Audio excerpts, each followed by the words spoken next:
Everyone, good evening. कैसे हैं आप सब? आई होप आप सब बिल्कुल अच्छे होंगे और हम सब भी बिल्कुल ठीक हैं। मैं सुषमा कुहाड़, एसके ब्लॉग्स में आप सभी का बहुत बहुत स्वागत है। उम्मीद करती हूँ कि आप सब बिल्कुल ठीक होंगे और हम सब भी बिल्कुल ठीक हैं। तो फ्रेंड्स, ये शाम 4:30 बजे का टाइम है और मैं यहाँ पर कपड़े प्रेस कर रही हूँ।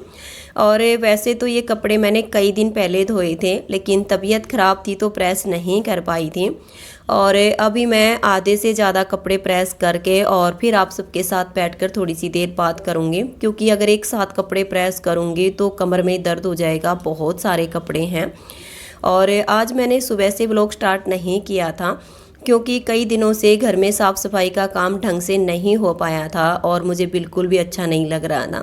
तो आज मैंने बिल्कुल अच्छे से डीप क्लीनिंग की है और फिर ये था कि अगर मैं साथ के साथ वीडियो बनाती तो काफ़ी टाइम लग जाता, इसलिए सोचा कि आज का ब्लॉग मैं इवनिंग टाइम से ही स्टार्ट करूँगी।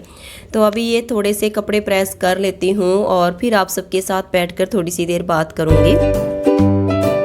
Everyone, good evening. कैसे हैं आप सब? आई होप आप सब बिल्कुल अच्छे होंगे और हम सब भी बिल्कुल ठीक हैं।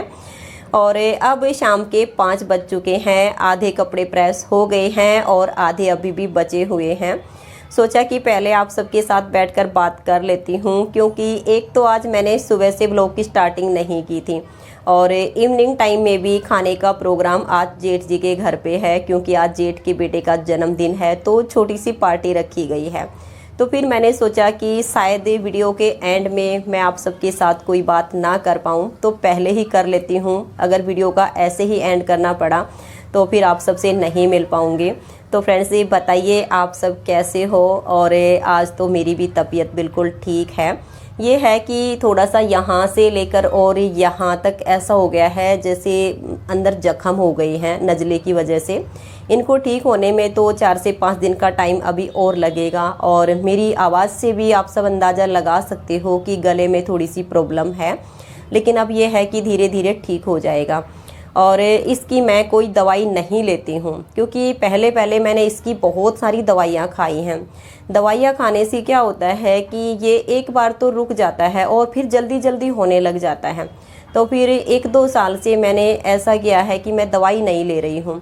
ये जब भी होता है तो 8 से 10 दिन मुझे परेशान करता है और फिर उसके बाद 1 साल, 1.5 साल, 2 साल तक ये बिल्कुल भी नहीं होता है और मैं बिल्कुल ठीक रहती हूँ, क्योंकि एक बार में ही जो प्रॉब्लम होती है वो निकल जाती है। तो इस वजह से मैं नज़ले की कोई दवाई अब नहीं ले रही हूँ। काफ़ी जगह से मैंने इसकी दवाइयाँ खाई हैं, परमानेंट तो कोई इलाज हो नहीं रहा है। बस दवाइयाँ खाओ तब तक ठीक रहता है, बाद में नहीं हो पाता है। और ये तो मुझे बचपन से ही प्रॉब्लम है। और कुछ कमेंट्स भी आए हुए हैं जिन्होंने मुझे डॉक्टर का एड्रेस भेजा हुआ है कि आप वहाँ से दवाई ले लीजिए। तो फ्रेंड्स, ये इतना मेरा ख्याल रखने के लिए, इतना प्यार देने के लिए आपको दिल से बहुत बहुत थैंक यू। और शाम को तो अभी वहाँ जाना है जेठ जी के घर पे, वहाँ पर खाने का प्रोग्राम है।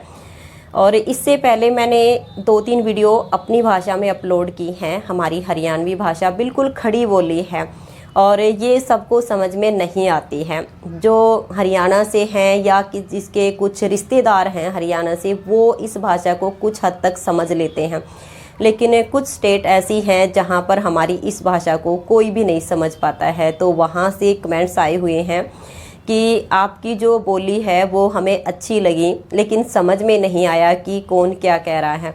तो यही कारण है कि मैं अपने सभी ब्लॉग हिंदी में बनाती हूँ, हरियाणवी में नहीं बनाती हूँ। लेकिन कुछ कमेंट्स ये भी हैं कि आप अपनी लैंग्वेज में छोटी मोटी क्लिप ज़रूर डाल दिया करो। तो फ्रेंड्स, मैं कोशिश करूँगी तो कि बीच बीच में ज़्यादा नहीं, छोटी मोटी क्लिप ज़रूर डाल दूँगी। और एक कमेंट से ये भी आया हुआ है कि आप हरियाणा से हो और आपके यहाँ पर बड़ों को तू कहकर बोला जाता है, हमारे यहाँ ऐसा नहीं होता है, जी लगाया जाता है पीछे। तो देखिए फ्रेंड्स, एक तो हम हरियाणा से हैं, दूसरा हम जाट हैं। तो जाटों की जो बोली है वो खड़ी बोली है, बिल्कुल खड़ी हरियाणवी है। और हमारे यहाँ कोई छोटा या बड़ा नहीं होता है, उसे तू कहकर ही बुलाया जाता है। और मेरे हिसाब से तो इसमें कुछ गलत भी नहीं है। और हमारे परिवार में तो अगर हम सब बैठ के आपस में जब बात करते हैं और सामने वाला चाहे बड़ा हो या छोटा हो, उसको अगर हम जी या आप लगाते हैं तो सामने वाले को भी ऐसा फील होता है कि जैसे ये मुझे इग्नोर कर रही है और मेरी रिस्पेक्ट नहीं कर रही है। सच्चाई मैं आपको बता रही हूँ। लेकिन जब हम अपनी रियल भाषा में एक दूसरे से बात करते हैं तो वो हमारा रियल प्यार होता है, रियल हमारी बातचीत होती है। तो आप इस बात को माइंड मत करना कि हम अपने बड़ों को भी तू कहकर बोलते हैं। तो हमारे यहाँ तो बिल्कुल जो छोटा सा बच्चा होगा जो बिल्कुल बोलना सीखता है वो भी तू कहकर ही बोलेगा।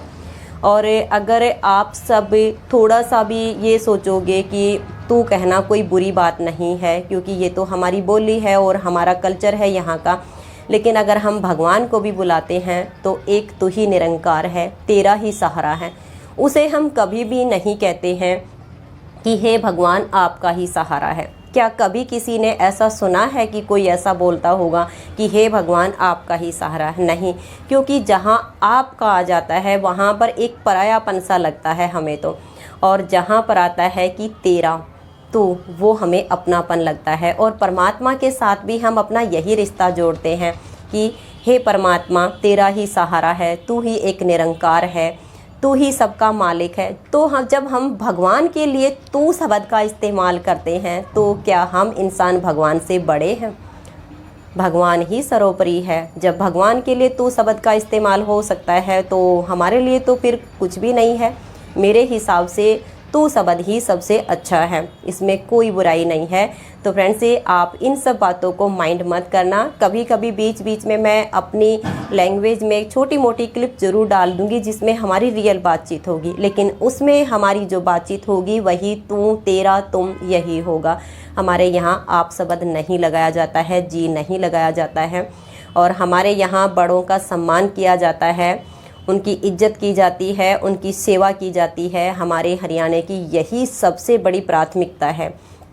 तो फ्रेंड्स, अभी जो मेरे बाकी के कपड़े पड़े हुए हैं इनको प्रेस कर लेती हूँ और वहाँ पर भी अभी सारे इकट्ठे हो जाएंगे, छोटा सा सेलिब्रेशन होगा तो आप सबको भी वहाँ पर लेके चलूँगी। तो मेरे साथ साथ आप सब भी एंजॉय कीजिए। तो अभी तो थोड़े से कपड़े पड़े हैं, इनको प्रेस कर लेती हूँ और फिर आपको जेठ जी के घर पे लेके चलूँगी।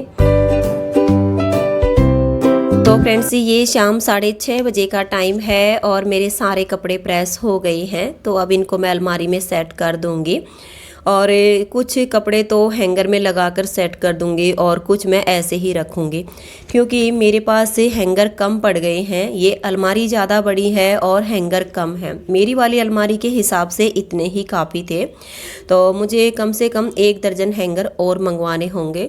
तो जैसे ही मार्केट में जाऊंगी, टाइम मिलेगा तो मैं लेकर आऊँगी। हैंगर में ये होता है कि कपड़े बिल्कुल अच्छे से सेट हो जाते हैं। तो फ्रेंड्स, ये शाम 7 बजे का टाइम है और हम दोनों जा रहे हैं जेठ जी के फ्लैट पर।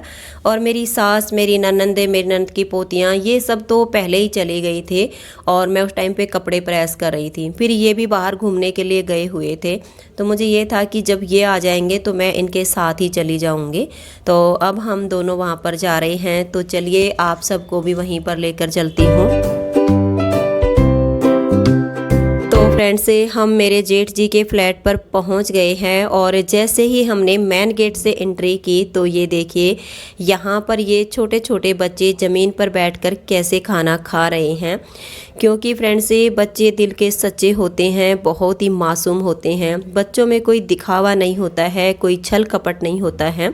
छोटे बच्चों को जहाँ भी बोलो वो वहीं पर बैठकर खाना खा लेते हैं। और जहाँ तक मेरा मानना है, बड़े इस तरह से बैठकर खाना कभी भी नहीं खाते हैं जिस तरह से बच्चे खा लेते हैं।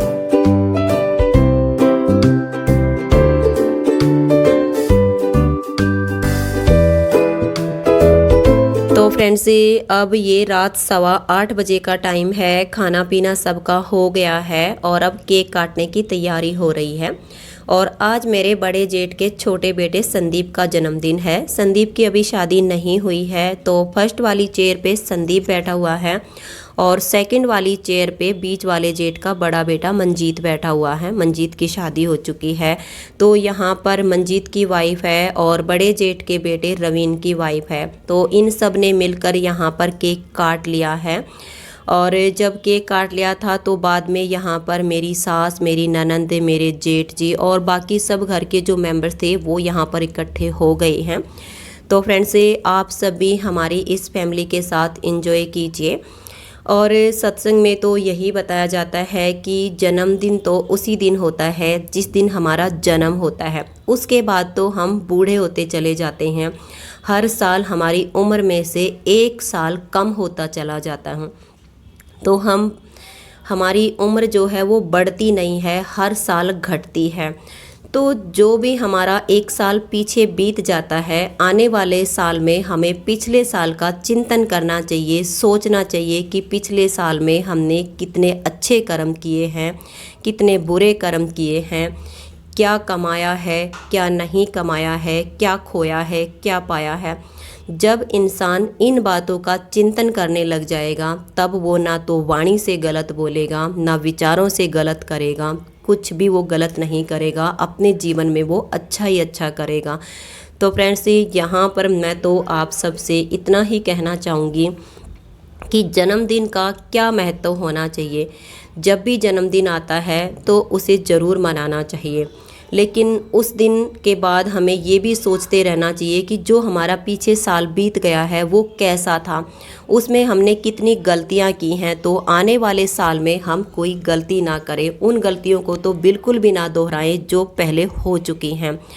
तो फ्रेंड्स, आज की ये वीडियो आप सबको कैसी लगी, आप सब मुझे कमेंट्स करके ज़रूर बताइए। तो फ्रेंड्स, आज की इस वीडियो में इतना ही, मिलते हैं नेक्स्ट वीडियो में। तब तक के लिए नमस्कार, बाय बाय।